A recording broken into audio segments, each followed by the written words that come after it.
When a game gets announced, your first feeling is, okay, are people going to like this? Are people going to get excited about this? You've got a secret.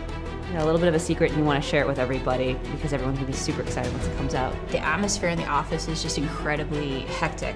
I had a little bit of anxiety because that's normal, because that's what happens when you're about to announce something. Everybody here is excited about this. The real question is, are they going to appreciate it for what it is?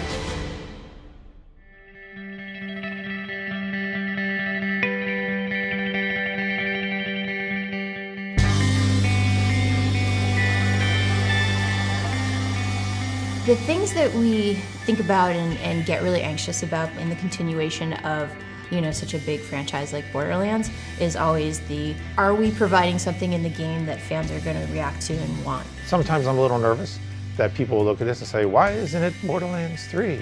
Because we wanted to tell more stories that take place in the world that's here. And also between Borderlands 1 and Borderlands 2, we're trying to give them something for everyone who still has their consoles and still wants to play more Borderlands, I have no idea. Because I know we wanted to do something with the Bandit Bus. That was always the intent there, was that they made something. This takes place chronologically after Borderlands 1.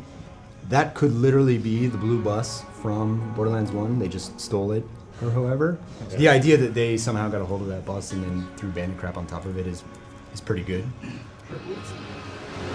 The idea for the pre-sequel basically came about where Randy Pitchford worked something out with 2K where we wanted to make another Borderlands game, but also wanted to be able to work with 2K Australia to make it, basically, something that we wouldn't make entirely internally. They'd finished up BioShock Infinite, and they had some bandwidth. They wanted to know what their next big adventure was. We felt like there was just a lot more that we could be doing in the Borderlands universe, and the idea of another standalone experience had come up. It really came from a sort of mutual momentum to the logical place of what can we do that would be fun and cool, tell a cool story, and let us work with these really great guys in Australia.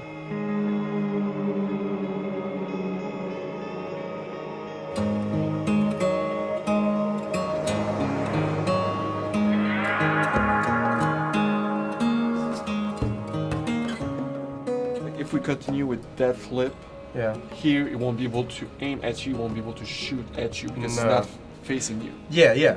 Well, that's fine though, because that was the original problem that we were having. If we tried to turn him around, he would wig out of it. The AI component only supports 3. That's so what I thought. A loop and an end. So unless Pat codes in something specifically for its support for animation, so it looks good, we need it in 3 parts. But that's why I was saying 2K Australia was actually formed as Irrational Games Australia way back in 1999. We're celebrating our 15-year anniversary this year, same as Gearbox. It's a kind of a funny coincidence. We just kind of wrapped up 10 years of development on BioShock 1, 2 and BioShock Infinite last year, and that's when we came about working on this game, Borderlands the pre-sequel. The way it generally works is I think a lot of the design and narrative stuff is handled over here. We have a lot of really talented art guys over in Dallas who handle a lot of the direction, which we then kind of implement over here.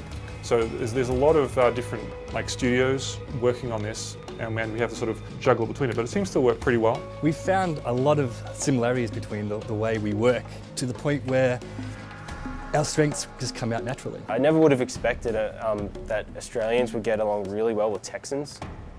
There's just something between our 2 studios. We seem to get each other pretty well. It's very important that we reach our goals every week, because at this point there's nothing that we can say, oh, well, we keep it for later, we'll see that later, because there won't be any later. If there's a time in the project where everybody needs to give everything, it's right now.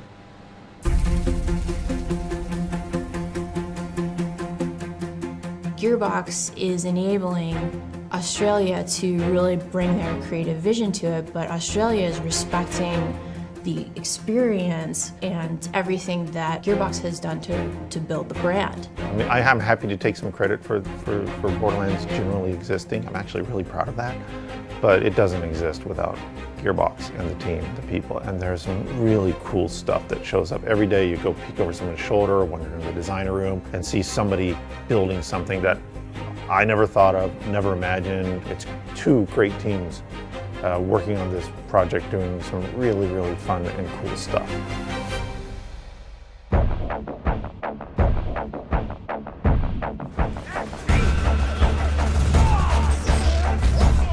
between Borderlands 1 and Borderlands 2, we have this really interesting story that we've never told. There are a couple of quests in this game that are just ridiculous. In Borderlands 1, the moon is a solid piece of rock. In Borderlands 2, it's all cracked and damaged. There's a space station up there, and Handsome Jack is taking charge. It's fun delving into his character and getting to see another side of Jack and understand his story. I'm super stoked to bring the story to the players.